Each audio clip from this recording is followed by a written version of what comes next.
Hi mga ka-reels. Yan po. So day 5 po ng hapon ngayon. Muntik ko nang makalimutan na mag-reels sa araw na to kasi ang daming ginagawa. So yan na po yung natapos namin. Natapos nila, I should say. Yan. So napormahan na, nabuhusan na po yung tatlong haligi po doon. And then nahalo blocksan na rin po yung banda doon. Konti. Then ito po yung isusunod para bukas. Ayan. And then ito, yan, next na rin yung mga yan. Yan. So nahalo blocksan na po yung palibot.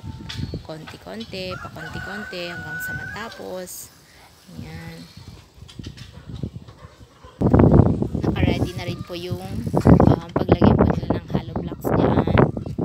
Yun po. Yan. So hanggang unti-unting patataasin po yung foundation. Yan. At habang pinapalas yung foundation, lalagyan po ng beam dyan sa palibot. Yan. And then, yun po yung ginagawa po nilang pang forma. Ito po. Yung color block na yan na crocodile. Yun po. Yung pinang forma po dyan sa mga posting yan, yun din po yung pinapang forma doon. So, para makatipid po at hindi po masayang yung mga yan, ginagamit po ulit yan sa mga posting ito. Yan. Pag natanggal yung